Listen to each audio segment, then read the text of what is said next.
everyone. Good afternoon, and thank you for staying for this panel.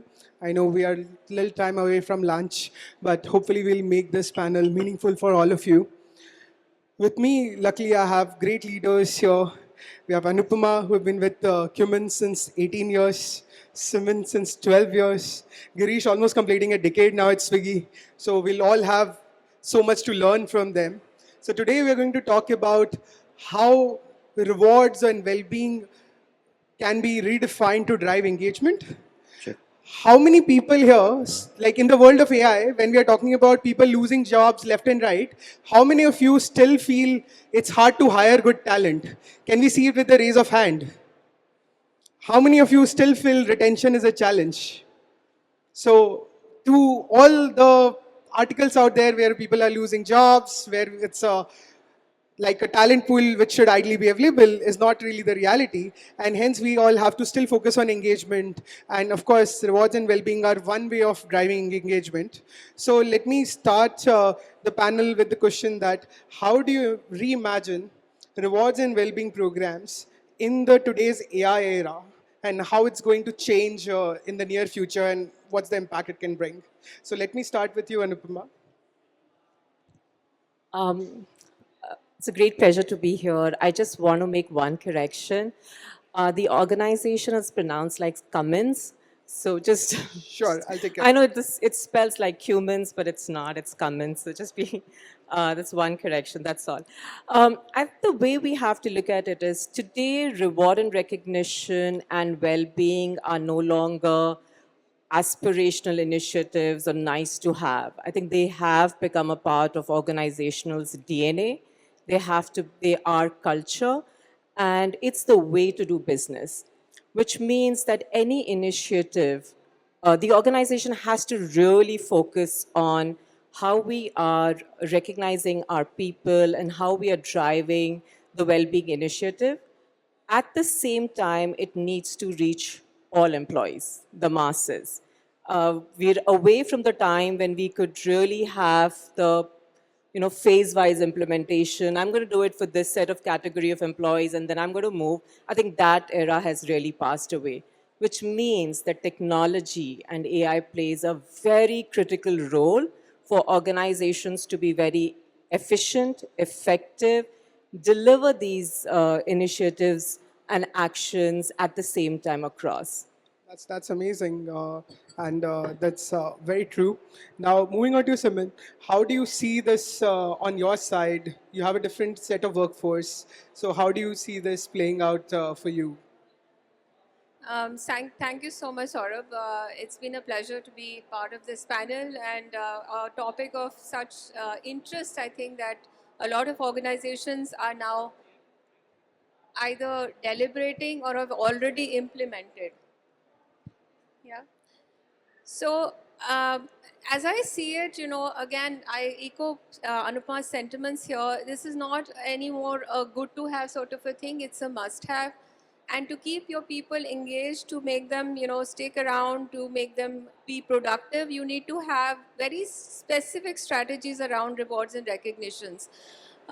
Organizations are now reinventing the way they actually look at it, and it's no longer only rewarding a professional milestone in terms of some revenues that you have cracked or some project that you have done, but a holistic sort of an approach, which means it is more to do with your personal well-being, whether it is health, mental, also financial well-being. Sometimes it is also to drive cultural values. I think that, according to me, is probably the core and the soul of any R&R strategy, that if I want our people to behave in a certain manner, then my recognition schemes should be aligned so that I am able to drive those kind of behaviors within the organization. It is no longer something that, as Anupama said, that we could experiment with, say, one group of people. It needs to be all inclusive.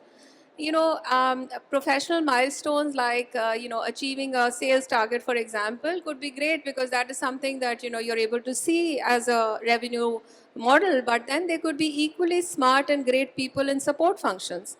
And are we able to recognize them? Are we able to be fair to them? Any R&R scheme needs to actually, and the platform that is driving it needs to be at least perceived to be completely fair, data-driven, and all-inclusive. So I think that's where organizations are kind of moving towards, right? Absolutely right. So I think there cannot be a reward recognition program which is also cultural, moments that matter, and performance led, and of course, not phase wise, inclusive for everyone. Girish, do you have something to add? You have a different workforce. I think Swiggy is a, I don't know whether I should call it a startup anymore or not with the listing, Love to but call it yeah. a startup. So, how do you see this in your world playing out? On a lighter note, one of the wellness metrics that I see now is the Swiggy share price. Directly impacts the wellness of. But on a more serious note, I think Swiggy is truly a mix of many industries in one. Right? So there is the entire supply team, which is with the restaurants, the brands, the supply chain team, then you have the tech team, we have a little bit of kitchen. So it's like 4-5 industries in one. So for me, the largest challenge is not using one brush, and one brush stroke doesn't work. So largely, it's about building what I call mass customized rewards and recognition. So it has to make sense for a certain cohort. Otherwise, I think our decadal practice has been to make it more standardized. In my view, standardized is not going to work. The more relevant you make things, it'll work better. So at Swiggy, just to give a framework, I use a framework called EACH, which is every employee as an adult, consumer, and human. So we build practices or policies where we treat employees as fully formed adults. For example, we don't have punch in, punch out. We don't track time, right? We don't have approval process beyond X days. So if you apply leave, automatically the leave gets approved. So we look at employees as fully formed adults. When I say consumer, they have the choice to take some parts of the policy. When I say humans, is the moments of the life that they have. So we track right from candidate experience to exit experience. So we have around 8 MOTs, and we track data and anecdotes on each of these stages. And I get a monthly report on what MOTs are moving how. So largely that's how we do the recognition side of things. So mass customization, making it relevant. That's actually amazing, and it's even more amazing that you are able to do this across different industries. With IT, I think what you mentioned, or tech, it's fairly standard, but following that each framework with delivery, kitchen, I don't think that's a common practice. So I think there's a lot to learn there. So what are the challenges that you have seen while approaching this kind of a workforce and while designing? I can understand that it's to be customized, but is there some specific challenge that you saw that you kind of worked upon? See, just to give you a size of the scale, right? We're talking about 5 lakh delivery partners who partner with us, right? That's probably third or fourth to Indian Railways. So we're literally impacting roughly 2 million lives easily. On the supply chain side, you're talking about close to 50,000 people. And then you have the techies who want the world, and there is 1,000 of them. So how do you really get close to what they want? Our ability to listen and respond and do things which is relevant is the biggest challenge, right? And how relevant can you get? How quickly relevant can you get? And how's your feedback loop? And that's where tech comes in, that's where AI comes in terms of enabling that reach. And how do you make it fast? How do you make it more responsive? That's where the challenge is, and that's where the opportunity lies. That's amazing. That's amazing. I'd like to say, like Girish, like from our experience of working with Swiggy, I think you track Moodometers the most among the people I know. Among the 1,000 companies that we operate with, you are the one which runs surveys, very customized surveys on a daily basis. It's amazing the way your team thinks about. It also helps us understand how can we evolve on the product side ourselves as well. Coming to Simon, what are the challenges that you see specifically when you're thinking about any framework, whether wellness or rewards? What are the key challenges that you see in this while trying to solve? You know, I think besides the general challenges that one would have in implementing any sort of a new initiative in the organization, which means change management and changing the mindset of the people who are going to adopt that technology, I think the biggest I feel is a lot of organizations simply adopt something because somebody else has done that. And it's like a me too, you know, I would also want that. But is it relevant to you or not is something that people don't really, work upon or actually think through. For me, I think there are a couple of things which are very important, and before adopting any, R&R platform or, scheme, for example, or strategy, is first of all the clarity. Is what is it that I want to actually reward? We've talked about personal moments, the milestones like a birthday or a birth of a child or, work anniversary. We also talked about, how organizations are also looking at professional milestones, maybe you've achieved a target, but also things which are related to your well-being. And any platform that I would probably think about, is it clear? Are we clear? What is it that we are trying to recognize and reward? Once that clarity comes in, it's better to then make it, stick around and make people adopt to it. Also, the next challenge is that, I would call it digital fatigue. All of us are using so many apps, so many tools in the organization. How seamless is this technology? And it is, all part of the same workflow. If I just add one more tool, are my people going to say, okay, this is one more thing that I have to now start navigating around? So how quickly am I able to, make that happen, and how seamless is that experience? Is the UI really interesting for people to actually use it, or is it going to be one more added, work to do, right? And the third, of course, is a lot of organizations have to be, and I think everyone needs to, is the investment bit. Is it going to make sense to me and in my environment to spend that kind of money? So I think all three things are quite important here, and I think those are the challenges that any organization probably faces while introducing something, right? Very, very true. And since we're talking about investment bit itself, let me ask you, Anupama, how do you measure success of these programs? How do you measure ROI? Most importantly, how do you like we are all talking about board and we're talking about cost cutting and everything. How do you convince the board to have a program like this and show them the ROI for this? Like I said, if as a business we are very clear, at least I can talk about my organization, that in the beginning I said this is no longer nice to do, it's the way we do business. We are an organization which is heavily dependent on people, talent, which means that as an organization we have to be responsible for people as a whole. No complete person comes into the organization. It's not they leave a part of their at home and a part comes in the professional world.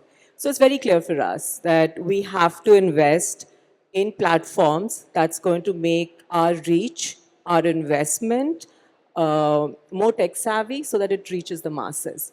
Now, for me, the return on investment, apart from the fact that there are standard matrices that you use, percentage of users, which businesses using, because we have multiple businesses, which functions are using, peer recognition. The major matrice for me is if I see the scale moving when it comes to culture of appreciation. Culture of appreciation is a big piece that we in the organization want to drive.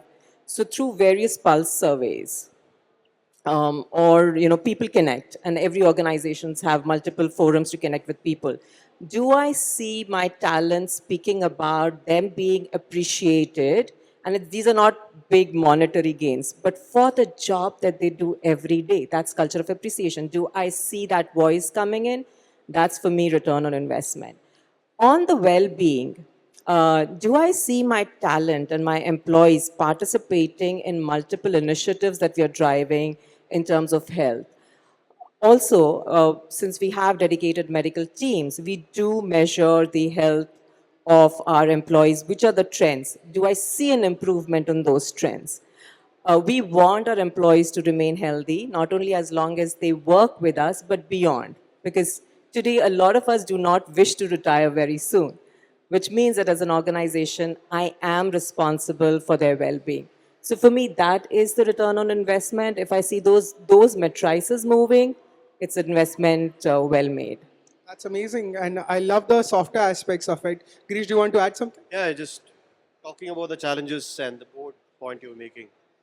I just want to contrast with two policies. The challenge is also while you mass customize or hyper personalize, where do you draw the line? So I'll give you two examples. How many of you know about moonlighting? Can you have a show of hands? Moonlighting. Do you know that Swiggy was the first company to officially say moonlighting is okay in India? Yeah. So that's a very controversial topic, right? And if I'm talking about each and we believe in our employees as adults, then they should have the freedom to go and express the skills they have. So that policy was a very difficult policy to even fathom in my own team, saying, "Are you crazy?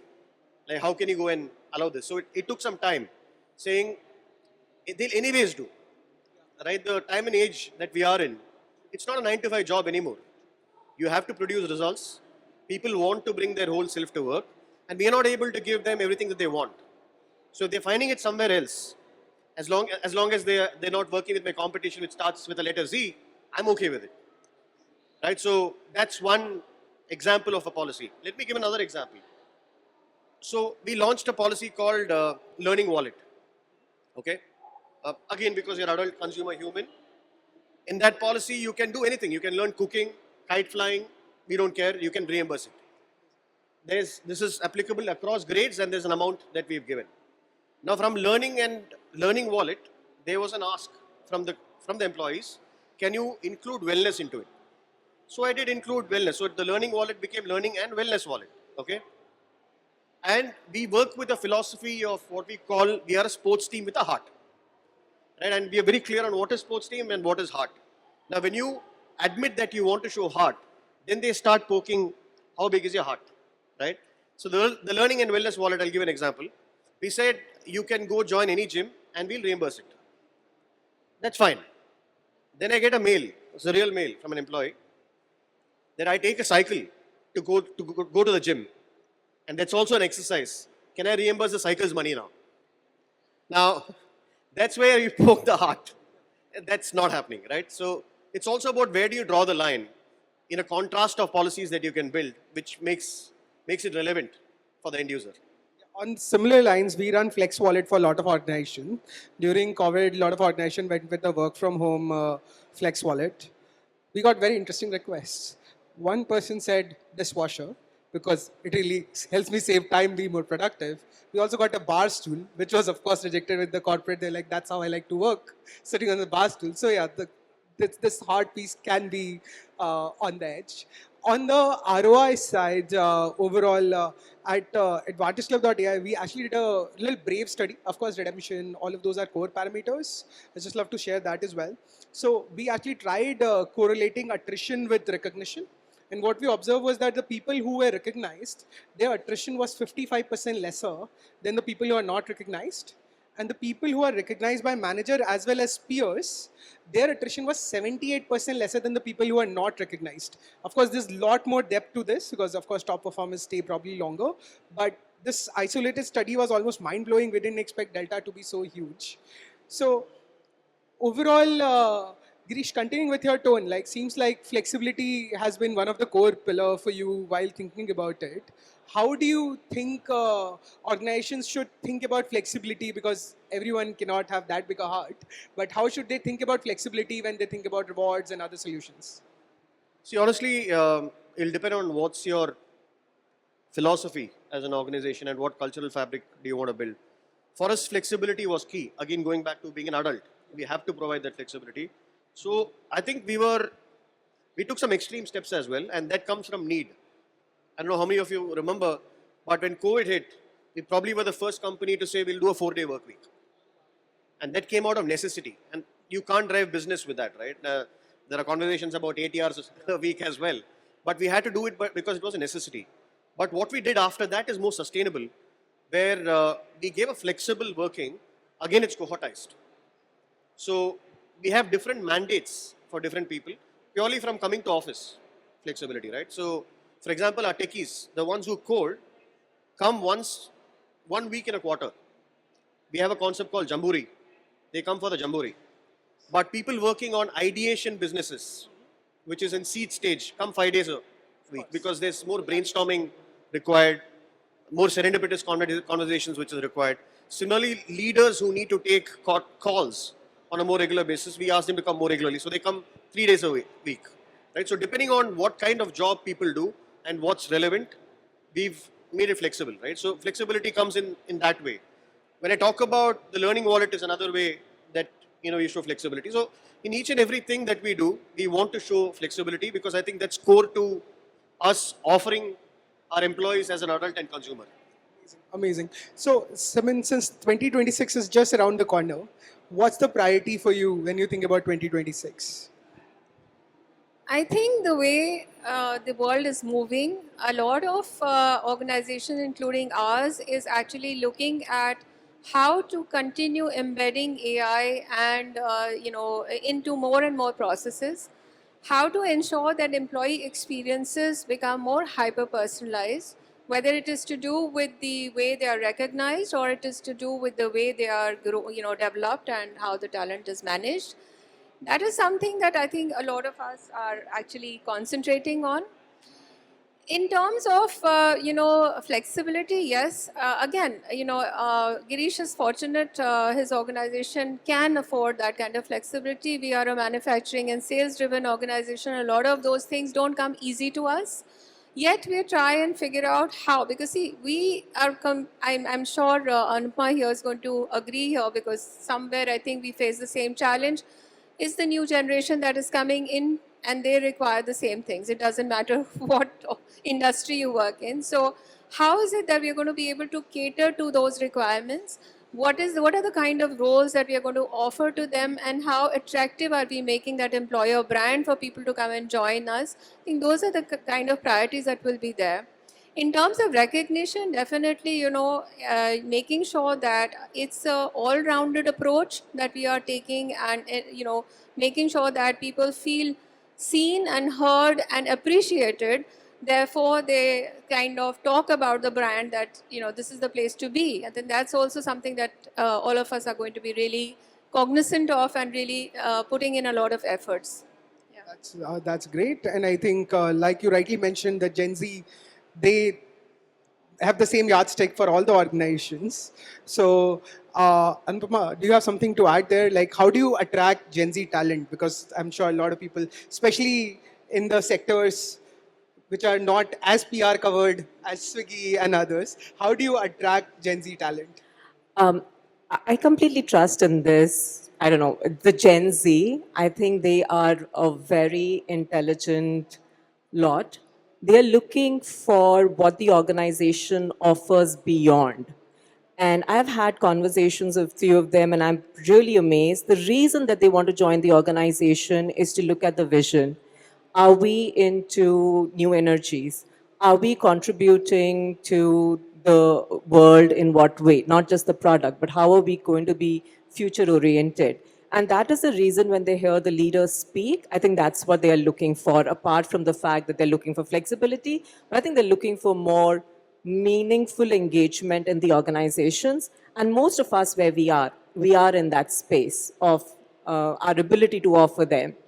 On the tech solution, just building on the fact that today everybody is so used to having everything on app and at a fingertip. I think organizations like ours are also heavily moving in that direction, so that they don't have to really look for people to get the basic answers, whether it is policies, whether it is leave, whether it is, hey, what's my package, how am I going to calculate, whether it is taxation. There's so many things that we have to quickly use the technology.